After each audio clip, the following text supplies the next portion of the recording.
Welcome to Esalen Live, where we chat with change agents and swim deep waters in an ongoing exploration of human potential. I'm your host, Christine Chen. Esalen Spring workshops are underway, including a dynamic healing journey in the Toltec tradition, rewriting our stories to let go of suffering. On Esalen Live today, we have the Ruiz Brothers, Don Miguel Ruiz Jr. and Don Jose Ruiz. Their father, Don Miguel Sr., wrote the Four Agreements, and together, the brothers have been prolific authors all on their own, with all kinds of books such as The Mastery of Self, The Medicine Bag, and the list goes on and on. I'm so pleased to have the Ruiz brothers, Jose and Miguel, with us on Esalen Live. How are you? Oh, Thank you so much. How are you? So good, so good. I'm glad this all worked out. I know it's hard to get you guys. You have a workshop coming up, and I know we're talking about rewriting our stories, which is a really tall order because the story of the last year has been very complicated. And what would you like to help people understand the most as you offer these types of healing journeys? Either of you can start. Jose? well, the most important thing about is to not forget that we are alive. And when we're alive, we can create everything that comes from our heart. If we see troubled times, if we see difficult moments, if we see people having difficult times, it's always to remember that we are alive and there's something that this experience will open up for us, something that we call gems that we will give to the next generations, because it's very important to realize, that life is always throwing us challenges, but the best thing that we can do, it is confront it with love. And when we confront it with love, we don't confront it with complaining, with victimization. No, we confront it so we can get healing and then overcome the healing and then move on in life. Mm. And how would you add to that, Miguel? Well, I can say that for me, it's my turn to engage life. It's just like every single person living at this very moment in time, it's our turn to engage all this process. Now, before COVID happened, people told me that it's the most difficult time to be a parent. And I told them, well, the reason why it's so difficult is because it's our turn. How are we going to engage it? How do we want to create from this? So from this point of view, it's like in this past year, my engagement has been my family. It has been my community. It has been myself. And how do I want to create a life for myself and in being flexible with the situation at hand? Do we surrender to the truth, but we engage in what is malleable, which is our engagement with society, our engagement with life. So like Jose says, I'm alive, and for as long as I'm alive, anything is possible, including healing from the wounds that conditional love left in my life and in my heart.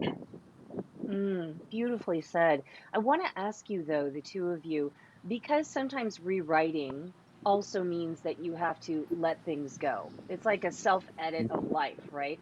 What do you think right now everyone has a different thing they need to let go of, but what are some of the top things that bubble up that we've been through this collective journey and we're trying to move out of it and heal together as a global society? What needs to be let go of? What are some of the top things? Well, a teacher in Sacramento a couple of years back in one of my classes shared this with me, and it's his point of view of what forgiveness is. Forgiveness is the moment we no longer wish the past was any different. It's the moment we accept it as it is and we let it go. To me, to let it go is my brother Jose has this image I love in regards to this point, is that of a scorpion that stings itself over and over again with its own tail, administering him or herself its own emotional poison. To accept the past the way it is that we can't go back in the past and change a yes to a no or no to a yes, because life no longer exists in the past. It only exists in our mind as a form of our memory.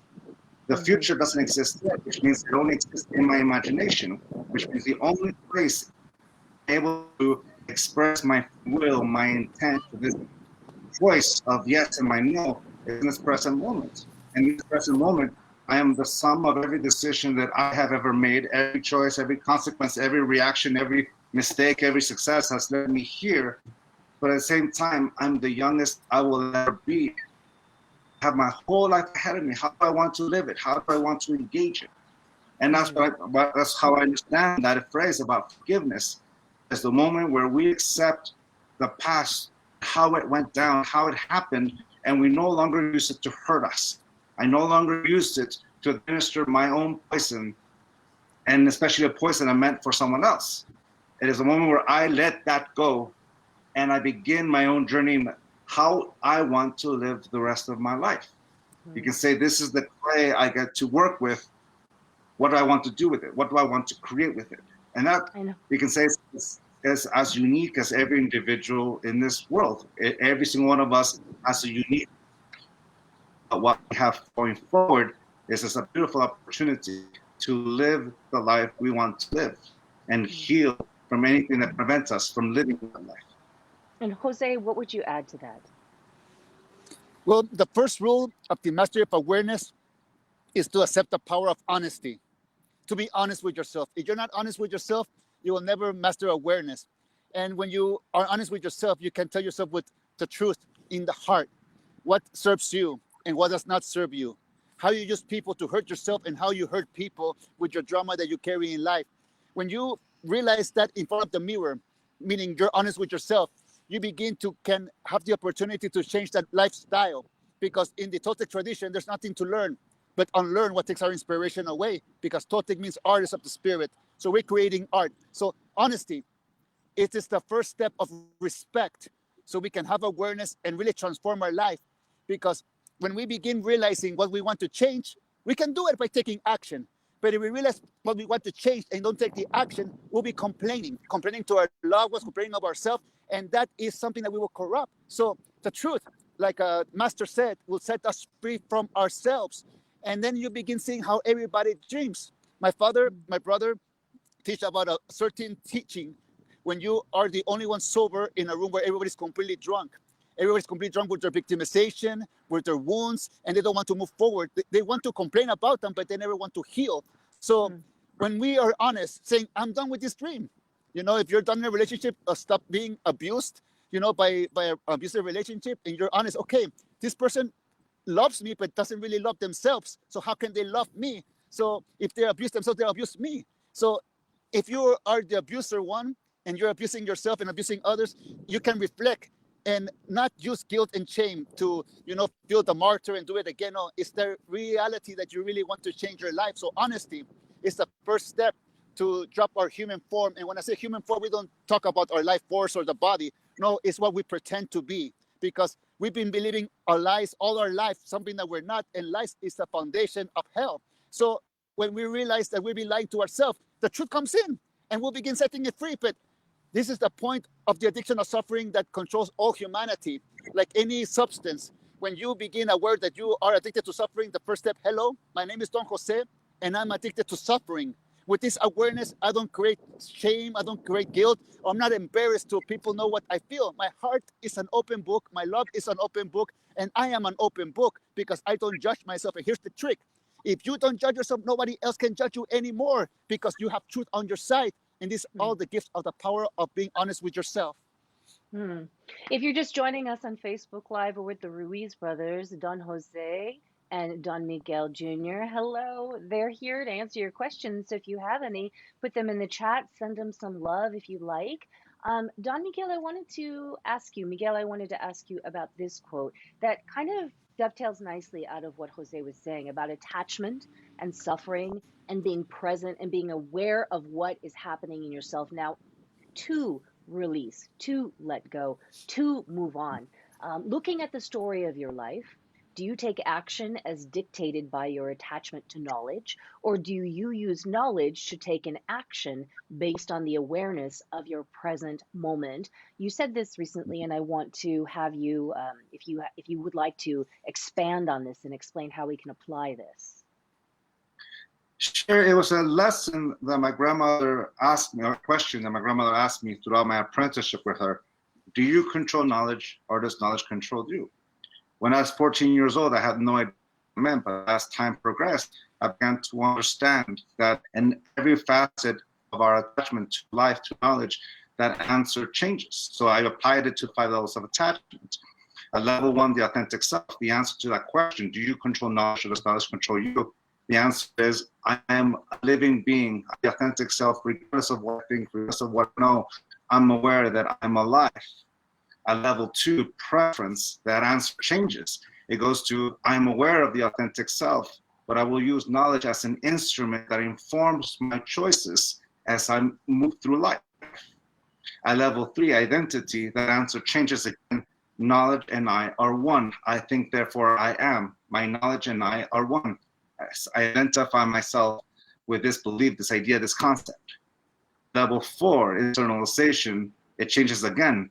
Knowledge gives me the rules by which I live my life, and most importantly, the rules by which I love myself and others. It's the beginning of what we call domestication. Level 5, fanaticism, the answer changes again.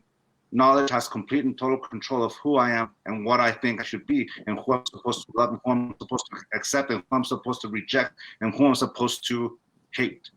You can say that as the levels of our awareness, so you can say we go up and down our awareness. Knowledge, when we're so attached to our beliefs and ideas, our beliefs dictate our choices. It tells us who to vote, who to say yes, who to say no, without really making a choice myself. I give my free will to my beliefs.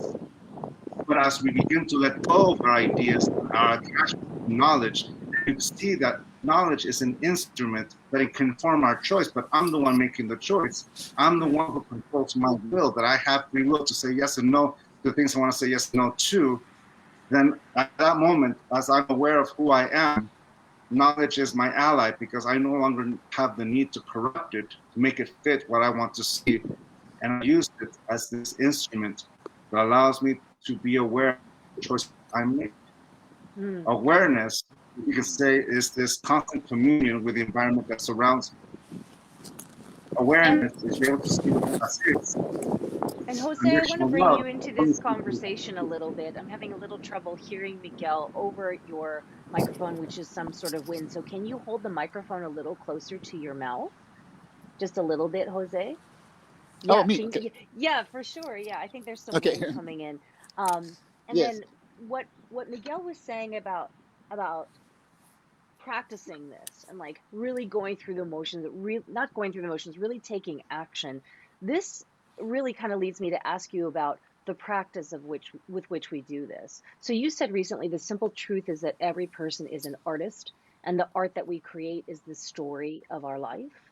And one of the things that you're very passionate about is guiding people through ritual, which is what you're going to do also at Esalen during the workshop, and having the ritual be almost like a gateway to experience something very specific, like what Miguel was talking about as well. How can those two things work together?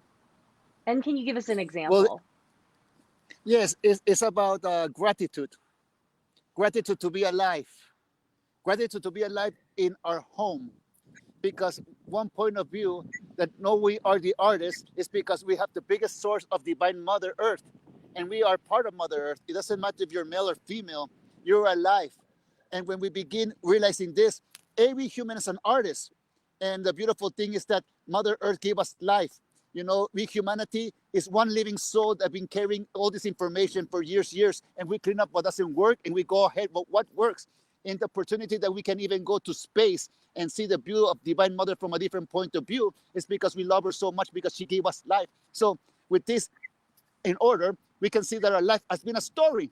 It's been a story. It's been a masterpiece of art. But we have built it without awareness. And imagine what we can do when we build the story of our life with our awareness. And like I said earlier, when you're honest with yourself, you remove everything that doesn't serve you anymore. Not with negative, not with positive, just by the fact of this is life.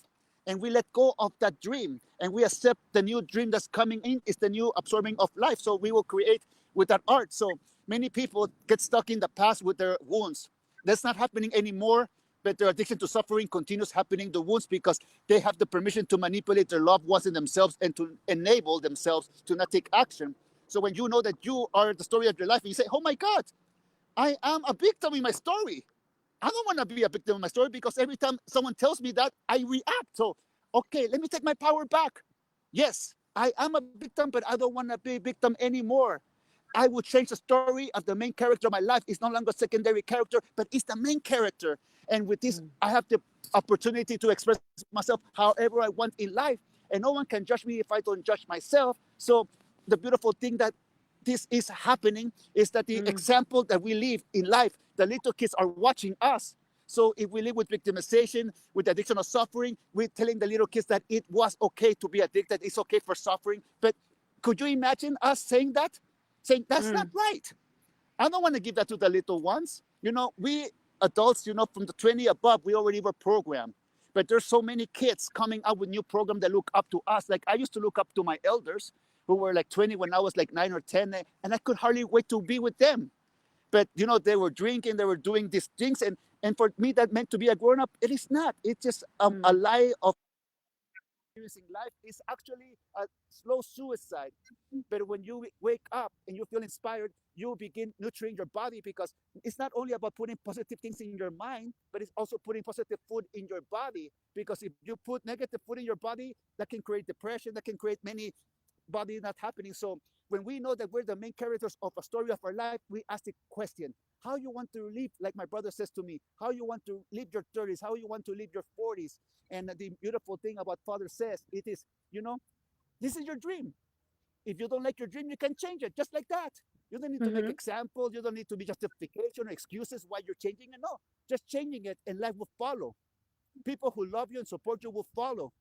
And you become skeptical of the negativity that people throw at you to stopping you, because they're not really stopping you. We give them permission to stop ourselves. So how are we using our loved ones? And how are the little kids watching? So when we wake up, knowing that we are the artists, this is what Toltec means. When we talk about the Toltec tradition, we're not talking about the Toltecs of 2,500 years ago. No, that's the past. We will be disrespecting them if we continue living that way. What happens right now is that we're the artists of today. All these young generations, all these generations that are alive right now, those are the artists of the humanity.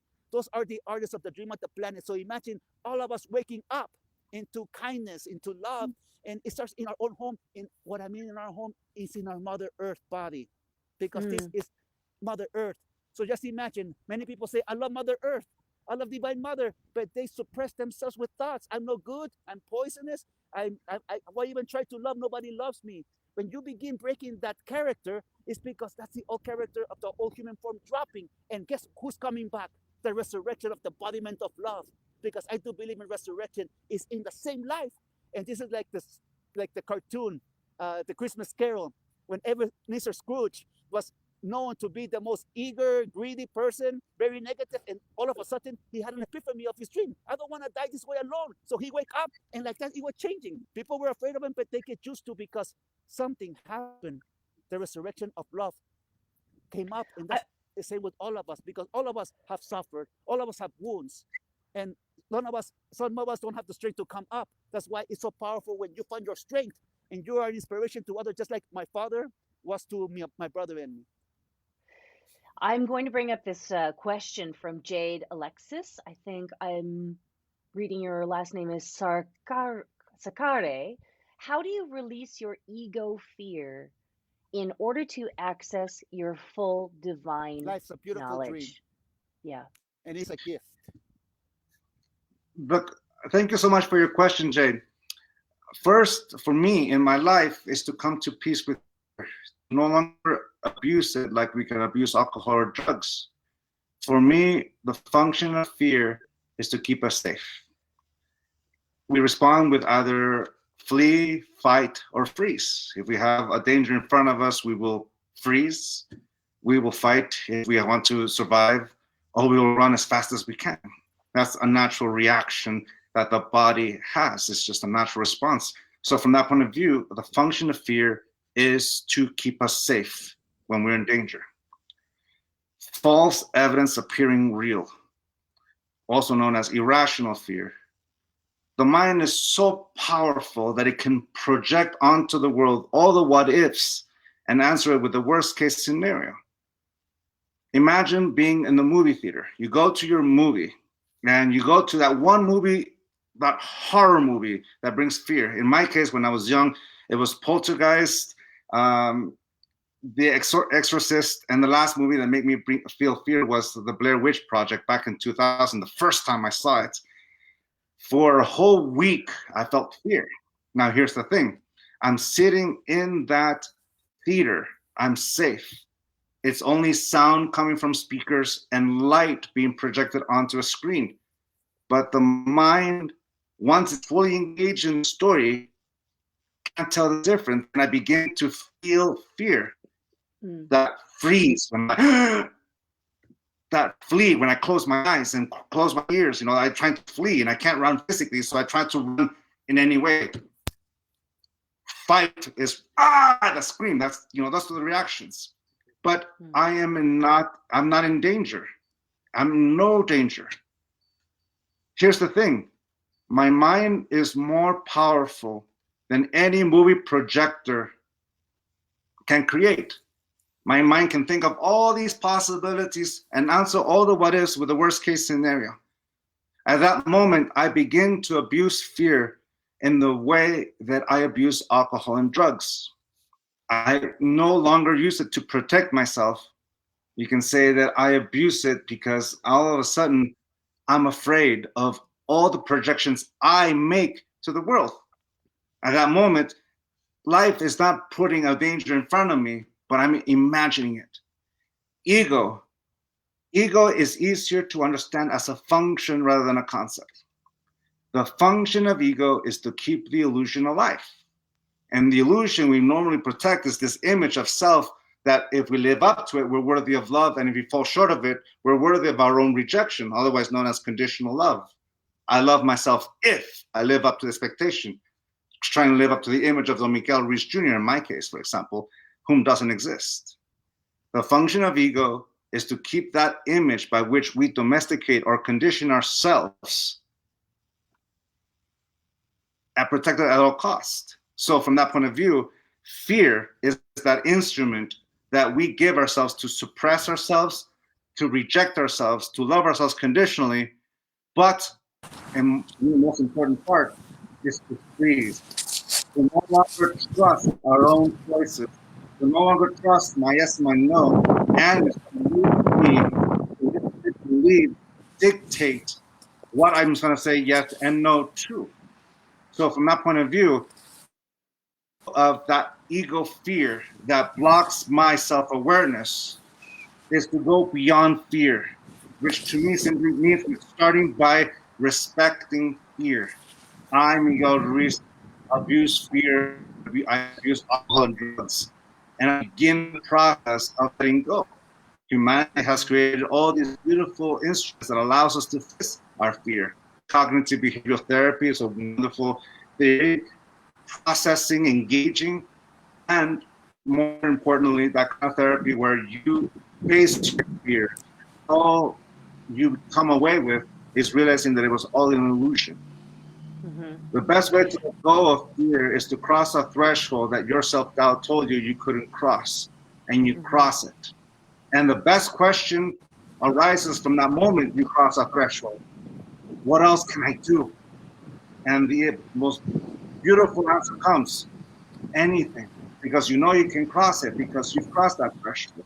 So from that point of view, the only thing getting in the way from that awareness of that authentic self, of the divine truth, you could say, is that fear that my domestication has used in order to protect my ego.